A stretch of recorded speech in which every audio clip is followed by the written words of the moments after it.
तो last lecture में हमारी जो इक्वेशन है यहाँ तक हो गई थी, ठीक है। उसके बाद मैंने आपको इसकी PDF भी भेज दी थी, तो आगे देखिए कैसे करना है। तो अब ये इक्वेशन हमारी आ गई थी, ठीक है, जिसमें हमने कहा था कि H पॉजिटिव A2 से कहाँ चला गया है, H पॉजिटिव A1, ठीक है। तो यहाँ पर अब हमें नर्व्स इक्वेशन अप्लाई करनी है, दैट इज इक्वल टू में E0 माइनस का RT अपॉन NF। N की वैल्यू यहाँ पर 1 है क्योंकि एक इलेक्ट्रॉन का ट्रांसफ़र हो रहा है, LN। ये है हमारी एक्टिविटी की टर्म में हम क्या लिखेंगे, यहाँ पर इनकी कंसंट्रेशन लिखेंगे। तो यहाँ पर एक तो पॉजिटिव है H पॉजिटिव, एक Cl नेगेटिव है, एक तो A पॉजिटिव, H पॉजिटिव की एक्टिविटी A पॉजिटिव, क्लोरीन की एक्टिविटी A नेगेटिव, और ऊपर कहाँ चली गई, इनकी पावर चली गई, ठीक है। सेम यहाँ पर वही कि H पॉजिटिव की एक्टिविटी A पॉजिटिव और A नेगेटिव की एक्टिविटी A नेगेटिव, और ऊपर क्या raise to the their power, ठीक है। तो ये क्या आ गई है, ये 1 और 2 क्या रिप्रेजेंट कर रहे हैं, यहाँ पर एक्टिविटी 1 थी तो यहाँ पर हमने 1 1 लिख दिया। ये सॉल्यूशन क्या है, एक्टिविटी 2 का था, इसलिए हमने यहाँ 2 2 लिख दिया, ठीक है।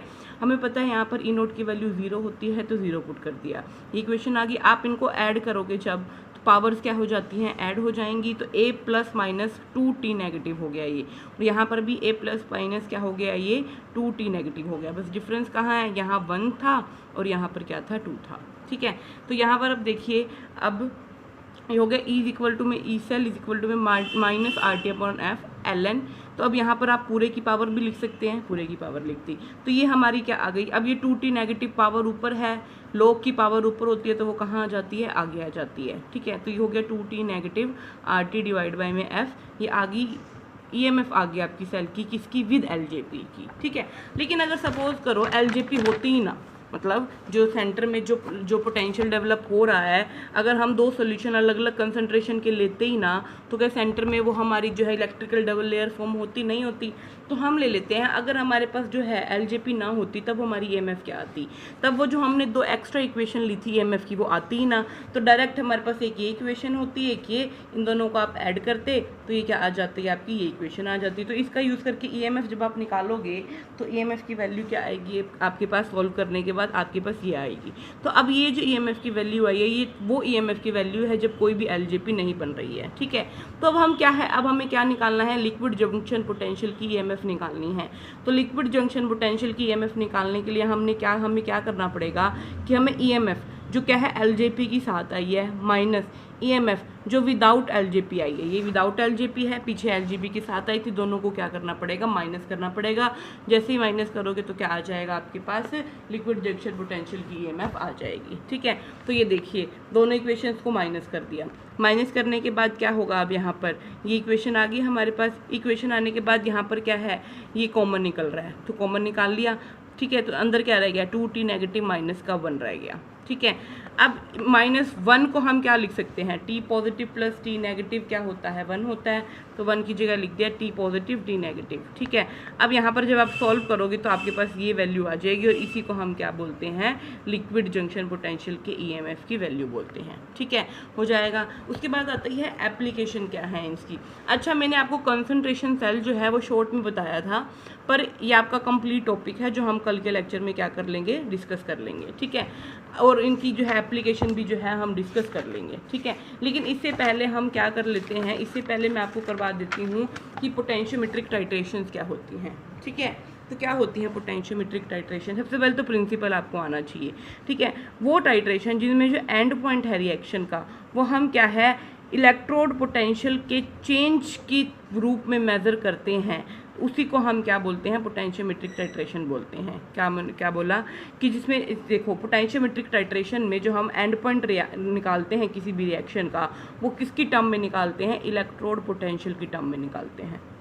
बस इतनी सी चीज़ आपको ध्यान रखनी है कि वो टाइट्रेशन जिसमें हम जो है एंड पॉइंट निकाल रहे हैं किसी भी रिएक्शन का, वो किसकी टर्म में निकालते हैं, इलेक्ट्रोड पोटेंशियल की टर्म में निकालते हैं।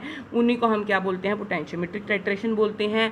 पोटेंशियोमेट्रिक टाइट्रेशन के अंदर जनरली 2 इलेक्ट्रोड होती हैं, एक तो होते हैं इंडिकेटेड इलेक्ट्रोड, ठीक है, और एक होती है रेफरेंस इलेक्ट्रोड। ठीक है, जो इंडिकेटेड इलेक्ट्रोड होती है उसको हम क्या करते हैं, उसी के किसी सोल्यूशन में क्या कर देते हैं, इमर्स कर देते हैं। ठीक है, देन हम उसको क्या कर देते हैं, मान लीजिए मेरे पास 2 बीकर हैं, इसमें डाल दिए मैंने इंडिकेटर इलेक्ट्रोड और इसमें डाल दी मेरी रेफरेंस इलेक्ट्रोड, और मैं इन दोनों को कनेक्ट कर दूंगी थ्रू पोटेंशियोमीटर। तो यही किया हुआ देखो।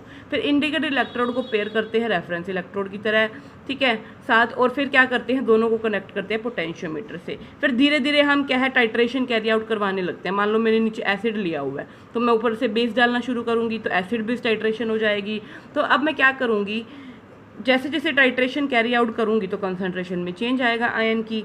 ठीक है, और वो कंसंट्रेशन में चेंज किसकी टर्म में आएगा, इलेक्ट्रोड पोटेंशियल की टर्म में आएगा। ठीक है, तो अब यहाँ पर क्या है, रेफरेंस जो इलेक्ट्रोड आप लेकर चले हैं उसका ईएमएफ तो फिक्स रहता है, और किसकी ईएमएफ चेंज होगी, यहाँ पर इंडिकेटर इलेक्ट्रोड की जो ईएमएफ है चेंज होगी। अब क्या है, आप डालते जा रहे हो, हर एक पॉइंट पे आपको ईएमएफ की वैल्यू मिलती जाएगी। देन एक सडनली क्या है, एक शार्प चेंज आएगा ईएमएफ की वैल्यू में। वो शार्प चेंज क्या इंडिकेट करेगा, आपका एंड पॉइंट क्या करेगा, इंडिकेट करेगा। ठीक है, तो इक्विवेलेंस पॉइंट और एंड पॉइंट कैसे है, ईएमएफ हम मेजर करते हैं हर एक, मान लो आप ऊपर से NaOH डाल रहे हो, पहले 5 ml डाला, फिर 10 ml डाला, फिर 15 डाला, 20 डाला, और हर एक 5 डालने के बाद आप क्या कर रहे हो, पोटेंशियोमीटर की रीडिंग नोट कर रहे हो। तो जैसे आप डालते जा रहे हो तो एक पॉइंट ऐसा आएगा कि एक शार्प चेंज आएगा ईएमएफ में, तो वो क्या हो जाएगा, हमारा जो है ईएमएफ की वैल्यू हो जाएगी। फिर हम क्या कर देंगे, उस ईएमएफ की वैल्यू को हम वॉल्यूम यूज़ कर रहे हैं, वॉल्यूम के अगेंस्ट प्लॉट करके उसका एक ग्राफ प्लॉट कर देंगे, और उस ग्राफ में जो एक सडन एक चेंज आएगा या फिर एक कांस्टेंट एक जो वैल्यू आएगी वो क्या करेगी, एक एंड पॉइंट को क्या करेगी, इंडिकेट करेगी। उन्हीं टाइट्रेशन को हम क्या बोलते हैं, potentiometric titration. Acid based titration भी हो सकती है, रिडॉक्स भी हो सकती है, अभी प्रेसिपिटेशन टाइट्रेशन भी हो सकती हैं। ठीक है, पहली बात करते हैं एसिड बेस्ड टाइट्रेशन की। तो इसमें हम क्या करवाते हैं, पोटेंशियोमीटर का यूज़ करके एसिड बेस्ड टाइट्रेशन करवाएंगे। ठीक है, फॉर एग्जांपल बेस्ट हम लेकर चलते हैं HCl और NaOH के बीच में। ठीक है, तो हम क्या करते हैं, सबसे पहले एक नॉन वॉल्यूम HCl का ले लेते हैं और उसके अंदर क्या कर देते हैं, हाइड्रोजन इलेक्ट्रोड को डिप कर देते हैं। ठीक है, कोई भी हमने ये HCl का सोल्यूशन ले लिया, हमने हाइड्रोजन गैस को डिप कर दिया, हाइड्रोजन इलेक्ट्रोड को। ठीक है, अब हमने क्या कर दिया, इसको एक रेफरेंस, अब ये होगी हमारी इंडिकेटर इलेक्ट्रोड, इसको हमने कनेक्ट कर दिया एक रेफरेंस इलेक्ट्रोड से। रेफरेंस ले ली कैलोमल, जिसकी ईएमएफ की वैल्यू क्या रहती है, फिक्स रहती है। ठीक है, अब क्या करो, यहाँ पर इस वाले बीकर में ऊपर लगा दो ब्यूरेट, ब्यूरेट के अंदर डाल दिया हमने क्या, NaOH। अब एक बेस ले लिया NaOH, किसके अंदर, ब्यूरेट के अंदर। ठीक है, अब जैसे जैसे आप इसके अंदर NaOH धीरे धीरे स्लॉट में डालोगे तो यहाँ पर जो H पॉजिटिव की कंसंट्रेशन है वो चेंज होगी। ठीक है, as the electrode potential of, अब ये इस वाली जो इलेक्ट्रोड है कैलोमल, इसका ईएमएफ तो क्या रहता है, फिक्स रहता है। तो यहाँ पर ईएमएफ की वैल्यू क्या आ जाएगी, ईएमएफ होता है E में E0 माइनस का 0.0591 लोग का H पॉजिटिव। ये हमने किया हुआ था पीछे, जब हम hydrogen as a gas electrode लेकर चलते हैं तब हमारे पास ईएमएफ की वैल्यू आती है। ठीक है, अच्छा pH क्या होता है, pH होता है माइनस का log ऑफ H पॉजिटिव। तो अब यहाँ पर अगर मैं माइनस अंदर ले जाऊँ तो यहाँ भी बाहर भी माइनस आ जाएगा, या फिर मैं ये भी बोल सकती हूँ कि मैंने यहाँ क्या कर दिया, पॉजिटिव क्या कर दिया, ये वैल्यू ले ली मैंने E में E0 प्लस का 0.0599 क्या हो गया, pH हो गया। ठीक है, क्यों हो गया, क्योंकि मैंने यहाँ क्या ले लिया, माइनस का log of H positive put कर दिया। अगर मैं यहाँ माइनस दे रही हूँ तो मुझे यहाँ भी माइनस देना पड़ेगा, तो ये तो हो जाएगा प्लस, और अगर अंदर माइनस का log ऑफ H पॉजिटिव क्या बन जाएगा, pH बन जाएगा। तो ये मेरी क्या आ गई, ईएमएफ की वैल्यू आ गई। ठीक है, अब जैसे जैसे आप NaOH को ऐड कर रहे हैं स्मॉल अमाउंट में, ईएमएफ क्या हो रहा है, चेंज हो रहा है। ठीक है, तो आप क्या करो, जो वॉल्यूम के और ईएमएफ के अगेंस्ट क्या बना लो, ग्राफ बना लो। तो जब आप ग्राफ प्लॉट करोगे तो पहले तो ईएमएफ क्या है, धीरे धीरे इंक्रीज होगी, स्लोली इंक्रीज होगी। ठीक है, एंड देन क्या है, रैपिडली चेंज आएगा, रैपिड चेंज आएगा। ठीक है, एक आपको स्टीपेस्ट पोर्शन मिल जाएगा इस ग्राफ के अंदर। ठीक है, और ये क्या इंडिकेट करेगा, एंड पॉइंट को इंडिकेट करेगा। इस एंड पॉइंट के बाद अगर आप डालोगे NaOH को तो वो ज़्यादा चेंज नहीं लाएगा ईएमएफ में, कांस्टेंट चेंज आएगा ईएमएफ में। ठीक है, इसका मतलब क्या हो गया, ये पॉइंट हमारा क्या हो गया, एंड पॉइंट। लेकिन जब हम ईएमएफ वर्सेस NaOH का ये ग्राफ बनाते हैं तो हमें एक शार्प एंड पॉइंट नहीं मिलता। एक शार्प एंड पॉइंट लाने के लिए हम क्या करते हैं, ईएमएफ को वॉल्यूम के विद रिस्पेक्ट टू डिफरेंशिएट करके और फिर उसका और डिफरेंशिएशन और वॉल्यूम ऑफ NaOH का ग्राफ बनाते हैं। तो जब हम ऐसा करते हैं तो हमें क्या है, वो एंड पॉइंट क्या है, किसकी फॉर्म में क्या है, अपीयर होता है, शार्प जो है H की फॉर्म में अपीयर होता है। इसलिए हम जनरली क्या है, del E versus del E का ग्राफ बनाते हैं, किसके वर्सेस वॉल्यूम के अगेंस्ट बनाते हैं। तो हमें क्या मिल जाता है, एक शार्प पीक मिल जाती है जो क्या इंडिकेट करती है एंड पॉइंट, ठीक है। तो यहाँ पर हम आपको समझ आ गया। सिमिलरली देखिए रिडॉक्स रिएक्शन में भी ऐसा होगा। अब रिडॉक्स रिएक्शन कैरी आउट करवानी है, लेकिन पोटेंशियोमीटर का यूज़ करके यहाँ पर भी एक इंडिकेटर इलेक्ट्रोड लेंगे, एक रेफरेंस इलेक्ट्रोड लेंगे। तो जो भी आप इंडिकेटर इलेक्ट्रोड लेकर चल रहे हो, मान लो आपके पास हाइड्रोजन ही है, ठीक है, तो आपने क्या कर दिया, इंडिकेटर इलेक्ट्रोड को जो है कोई भी इनर्ट मेटल के साथ क्या कर दिया, डिप कर दिया। मान लीजिए हमारे पास ये सोल्यूशन, हाँ ठीक है, इस सोल्यूशन के अंदर आयरन 2 पॉजिटिव प्रेजेंट है। आपने क्या किया, इलेक्ट्रिकल कंडक्टिविटी बनाने के लिए यहाँ प्लेटिनम वायर डिप कर दी, ठीक है। अब इस प्लेटिनम, ये बन गई हमारी क्या, एक फॉर्म, और यहाँ पर हमने क्या कर दिया, फिर इस वाली इलेक्ट्रोड को किसके साथ कनेक्ट कर दिया, किसके साथ कनेक्ट कर दिया भाई, कैलोमोल इलेक्ट्रोड, क्योंकि ये कैसी इलेक्ट्रोड बन गई, ये हमने किया हुआ है। और यहाँ पर हमने ब्यूरेट में क्या ले लिया, सीरियम 4 पॉजिटिव आयन ले लिया, ठीक है। तो अब यहाँ पर जो रिएक्शन होगी वो कुछ इस तरह से होगी, जैसे ही आप आयरन 2 पॉजिटिव के अंदर सीरियम 4 पॉजिटिव डालोगे तो आयरन 2 पॉजिटिव तो चला जाएगा आयरन 3 पॉजिटिव में, और सीरियम 4 पॉजिटिव क्या हो जाएगा, सीरियम 3 पॉजिटिव में। मतलब oxidation as well as reduction हो रहा है, इसलिए किस टाइप की रिएक्शन है, ये रिडक्शन टाइट्रेशन है, ठीक है। तो अब जैसे ही आप डालना शुरू करोगे यहाँ से सीरियम 4 पॉजिटिव, तो ये रिएक्शन क्या है, कैरी आउट होना शुरू हो जाएगी, ठीक है। तो अब जो इलेक्ट्रोड पोटेंशियल है, अब क्या कर रहे हो आप, स्मॉल अमाउंट में सीरियम 4 पॉजिटिव ऊपर से डालते जा रहे हो, तो ईएमएफ में चेंज आ रहा है। तो अब आप जो है ईएमएफ को क्या कर रहे हो, नोट कर रहे हो, और उस ईएमएफ को क्या करोगे आप, फिर वॉल्यूम के अगेंस्ट प्लॉट कर दोगे, ठीक है। पहले तो आप देखोगे धीरे धीरे धीरे धीरे इंक्रीज आ रहा है ईएमएफ में, ठीक है। फिर एक स्टीपेस्ट यहाँ भी आपको कर्व मिलेगा, और उसके बाद जो है आप कितना ही सीरियम 4 पॉजिटिव ऐड कर लीजिए, आपको क्या है, कांस्टेंट क्या मिल जाएगा, कर्व की वैल्यू मिल जाएगी। तो ये जो स्टीपेस्ट कर्व है ये क्या रिप्रेजेंट कर रहा है आपको, मतलब एक सडन चेंज आएगा इस पॉइंट के बाद। देखो ये सडन चेंज आ गया ना, तो ये पॉइंट हमारा क्या हो जाएगा, इक्विवेलेंट पॉइंट या फिर एंड पॉइंट हो जाएगा, ठीक है। ईएमएफ क्या होगा भाई, जहाँ सीरियम 4 पॉजिटिव से सीरियम 3 पॉजिटिव जा रहा है, तो ईएमएफ क्या हो जाएगी, ये हो जाएगी इसकी सीरियम 3 पॉजिटिव से cerium 4 positive, product divide by में रिएक्टेंट। और इधर दूसरी हाफ सेल पर क्या हो जाएगी हमारी रिएक्शन, नीचे जो बीकर में है हमारी, वो है आयरन 3 पॉजिटिव से कहाँ जा के है, iron 2 positive, iron 2 divide by में आयरन 3 पॉजिटिव। यहाँ पर आयरन 3 डिवाइड बाय में 2 ही आएगा भाई, ठीक है। तो इसको करेक्ट कर लेना। तो ये हमारी क्या हो जाएगी, ईएमएफ की क्या हो जाएगी, वैल्यू हो जाएगी। सेम एज इट इज़ हम प्रेसिपिटेशन रिएक्शंस को भी कैरी आउट करवा सकते हैं। तो प्रेसिपिटेशन रिएक्शन मान लो हमें करवानी है ये वाली AgCl + KCl। तो हम क्या लेंगे, पहले तो एक बीकर में AgNO3 सॉरी, एक बीकर लेंगे, बीकर के अंदर AgNO3 ले लेंगे, बीच में प्लेटिनम वायर डाल देंगे ताकि हम क्या कर सके, इलेक्ट्रिकल कॉन्टैक्ट बना सके, ठीक है। फिर यहाँ ब्यूरेट में ले लेंगे KCl, और यहाँ हम क्या करेंगे, इस प्लेटिनम वायर को कनेक्ट कर देंगे किससे, पोटेंशियोमीटर के थ्रू एक रेफरेंस इलेक्ट्रोड से, कर दिया। अब इतना करने के बाद आप क्या है, धीरे धीरे स्लॉट में KCl डालना स्टार्ट करो, ठीक है। तो जैसे जैसे आप KCl डालना स्टार्ट करोगे तो इस केस में क्या होगा, तो चेंज होगा ईएमएफ में, वो डायरेक्टली प्रोपोर्शनल होगा Ag पॉजिटिव आयन की कंसंट्रेशन में से, ठीक है।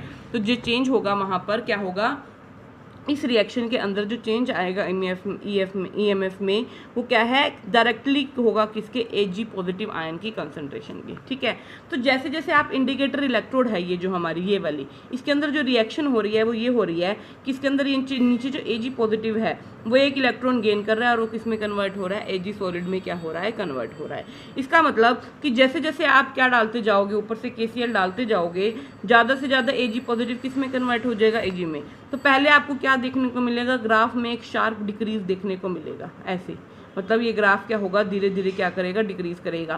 फिर एक अचानक से आपको डिक्रीज देखने को मिलेगा। देखिए initially the concentration of Ag positive ion maximum है, लेकिन जैसे जैसे आप पोटेशियम क्लोराइड ऐड करते जा रहे हो, सिल्वर क्लोराइड प्रेसिपिटेट हो रहा है, तो कंसंट्रेशन ऑफ Ag पॉजिटिव क्या हो रही है, डिक्रीज हो रही है। क्यों, क्योंकि जितना भी Ag पॉजिटिव था वो तो अब नीचे सेट जो है प्रेसिपिटेट हो रहा है, सेटल डाउन हो रहा है, तो सॉल्यूशन में Ag पॉजिटिव की अमाउंट क्या हो रही है, कम हो रही है। और तो ईएमएफ क्या है, डायरेक्टली प्रोपोर्शनल होती है Ag पॉजिटिव के। तो जैसे जैसे आप KCl डालोगे तो ईएमएफ की वैल्यू क्या होती जाएगी भाई, डिक्रीज होती जाएगी, ठीक है, goes on decreasing. And the electrode potential भी क्या करेगा, डिक्रीज करेगा। तो जैसे जैसे आप वॉल्यूम डालते जाओगे तो ईएमएफ की वैल्यू क्या होगी, डिक्रीज होगी। ईएमएफ क्या है, स्टार्टिंग में तो स्लोली चेंज होगी, बट जो है एक एंड पॉइंट को अप्रोच करने के बाद क्या है, एक रैपिड क्या आ जाएगा, जो है जो चेंज आ जाएगा। इसका मतलब क्या है, but more rapidly at the end point is approach. ठीक है, जैसे ही आप एंड पॉइंट को अप्रोच करने वाली होगी तो एक सडन चेंज आएगा किसके अंदर, ईएमएफ के अंदर। एंड पॉइंट आने के बाद अगर आप ऐड करते हो एजी पॉजिटिव को, ठीक है, तो क्या है, बहुत ही स्मॉल चेंज आता है किसके अंदर, ईएमएफ के अंदर। ठीक है, तो चेंज जो आता है ईएमएफ में वो मैक्सिमम होता है एंड पॉइंट में। ठीक है, अगर आप फर्दर अब केसीएल को ऐड करते जा रहे हो तो अब क्या है, कंसंट्रेशन जो है एजी पॉजिटिव की ऑलमोस्ट कांस्टेंट हो जाएगी। ठीक है, क्यों, क्योंकि एंड पॉइंट आने के बाद जो कंसंट्रेशन की वैल्यू है, ईएमएफ की वैल्यू है, वो क्या हो जाती है, बहुत ही स्मॉल चेंज क्या करती है, शो करती है। तो ऐसा करके आप क्या करिए, ये ग्राफ प्लॉट करिए। अब ये ग्राफ भी हमें एग्जैक्ट कुछ नहीं बताएगा, तो हम इसमें भी क्या करेंगे, इसको डिफ्रेंशिएट कर लेंगे विद रिस्पेक्ट टू वॉल्यूम, और क्या करेंगे फिर इसकी ईएमएफ की वैल्यू क्या करेंगे, मेजर करेंगे। ठीक है भाई, हो जाएगा। एडवांटेज क्या है, देखो इसको हम जो है कलर्ड सोल्यूशन पर भी अप्लाई कर सकते हैं, क्यों, क्योंकि इसके लिए कोई भी इंटरनल इंडिकेटर रिक्वायर्ड नहीं है। ठीक है, for acid based titration information about pH की हमें नॉलेज होने की कोई ज़रूरत नहीं है। ठीक है, प्लस इसको हम क्या है, टाइट्रेशन करवा सकते हैं कोई भी पॉलीबेसिक एसिड, ऐसे एसिड जिसके अंदर एक से ज़्यादा एच पॉजिटिव आयन हैं, उनकी जो है हम जो है टाइट्रेशन, उनकी जो है पीएच की वैल्यू निकालने के लिए भी हम क्या कर सकते हैं, ईएमएफ की वैल्यू निकालने के लिए भी क्या है, हम पोटेंशियोमेट्रिक टाइट्रेशन का यूज़ कर सकते हैं। ठीक है, और बहुत सारे कंपोनेंट्स को हम ये जो है एक साथ भी डिटेक्ट कर सकते हैं, like chlorine, bromine, iodine can be estimated by titration of AgNO3। तो ये क्या है, इसकी कुछ जो है क्या हो जाएगी, इसकी जो एडवांटेज हो जाएंगी। ठीक है, तो यहाँ पर इसको करेक्ट कर लेना भाई थोड़ा सा।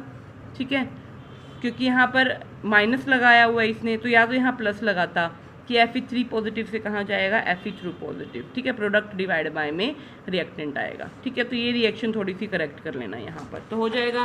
तो ये था हमारा पोटेंशियोमेट्रिक टाइट्रेशन। लास्ट रह गया हमारा बस एक कंसंट्रेशन सेल वाला टॉपिक, जो हम क्या करेंगे हमारे नेक्स्ट लेक्चर में क्या कर लेंगे, डिस्कस कर लेंगे, और फिर हमारी ये बुक क्या हो जाएगी, कंप्लीट हो जाएगी। वैसे मैंने कंसंट्रेशन सेल्स होता क्या है ये आपको बताया हुआ है। एक होता है कंसंट्रेशन सेल्स, कल हमने बात कर ली थी, दो तरह की थी, मैंने आपको बताया था, विद जेपी विदाउट LJP। ठीक है, विद LJP हम अभी कर रहे हैं, हमें करना है विदाउट LJP। ठीक है, तो जब आप जो है इसी को हम बोलते हैं concentration cell without transference. Without transference का मतलब हो गया कि जो आप नीचे सोल्यूशन लेकर चल रहे हो, अगर उसमें जो आयंस हैं उनकी एक्टिविटी अलग नहीं है, अगर एक्टिविटी अलग नहीं होगी तो क्या सेंटर में एक जो है इलेक्ट्रिकल डबल लेयर डेवलप होगी, नहीं। अगर इलेक्ट्रिकल डबल लेयर डेवलप नहीं होगी तो ऐसी सेल्स को हम क्या बोलते हैं, electrode concentration cell without transference बोलते हैं। तो इन सेल्स के अंदर हम दो इलेक्ट्रोड लेकर चलते हैं, डिफरेंट कंसंट्रेशन होती है। यहाँ पर इलेक्ट्रोड की कंसंट्रेशन डिफरेंट होती है, मैंने आपको बताया था ना कि इलेक्ट्रोड की कंसंट्रेशन भी डिफरेंट हो सकती है, इलेक्ट्रोलाइट की कंसंट्रेशन भी। तो जब इलेक्ट्रोलाइट की कंसंट्रेशन डिफरेंट होती है तो जनरली LJP डेवलप होती है, लेकिन यहाँ पर हम जो दो इलेक्ट्रोड लेकर चल रहे हैं उनकी कंसंट्रेशन अलग है। मान लीजिए ये C1 है तो ये C2 है, लेकिन जो नीचे सोल्यूशन है उनकी कंसंट्रेशन क्या है, सेम है बिल्कुल। तो ऐसी को सेल्स को हम क्या बोलते हैं, electrode concentration cell without transference बोलते हैं। आगे इसके भी फर्दर टाइप है कि electrode concentration cell consisting of gas electrode भी हो सकती है। अब वो कि दो गैस इलेक्ट्रोड ले लिया आपने, लेकिन एक के अंदर तो हाइड्रोजन गैस आप डाल रहे हो एट प्रेशर P1, एक पे डाल रहे हो एट प्रेशर P2, तो यहाँ पर दोनों की कंसंट्रेशन होगी डिफरेंस। तो ये कैसी इलेक्ट्रोड होगी हमारी, है तो गैस इलेक्ट्रोड लेकिन कैसी है, विदाउट ट्रांसफेरेंस है। नीचे जो सोल्यूशन आप लेकर चल रहे हो वो 1 मोलर HCl ही लेकर चल रहे हो, इसका मतलब नीचे सोल्यूशन के अंदर आयन की कंसंट्रेशन डिफरेंट नहीं है। इसका मतलब क्या हो गया कि यहाँ पर कोई भी LJP डेवलप नहीं होगी, क्योंकि LJP कब डेवलप होती है, जब दो आयन हो, दो आयन सेम आयन जो है अलग अलग कंसंट्रेशन में प्रेजेंट हो एक ही सोल्यूशन में, तब सेंटर में क्या है, एक इलेक्ट्रिकल डबल लेयर जो है डेवलप होती है। लेकिन यहाँ पर जो है एक ही आयन प्रेजेंट है, हमारा एक ही जो है सोल्यूशन है, ओनली 1 मोलर HCl, तो यहाँ पर क्या है, कोई भी LJP डेवलप नहीं होगी। तो ये किसका एग्जाम्पल है, हमारे पास विदाउट ट्रांसफेरेंस का एग्जाम्पल है। विदाउट ट्रांसफेरेंस मतलब जहाँ पर कोई भी LJP जो है डेवलप नहीं होती है। तो इसके आगे कुछ एग्जाम्पल है, एक हमने विदाउट ट्रांसफेरेंस का आगे ये भी करना है, जो हमारा क्या है कल के लेक्चर में हो जाएगा। प्लस हम क्या करेंगे, इसकी एप्लीकेशन करेंगे, जिसमें क्या है फोर्थ एप्लीकेशन मोस्ट इंपॉर्टेंट है, पीएच को निकालने में जो है कंसंट्रेशन सेल का यूज़ होता है। तो हम hydrogen, quin hydrogen, glass electrode किसी की भी क्या निकाल सकते हैं, पीएच निकाल सकते हैं, अगर हम इसको क्या कर दें, एक रेफरेंस इलेक्ट्रोड से क्या कर दें, कनेक्ट कर दें। ठीक है, ओके, थैंक यू।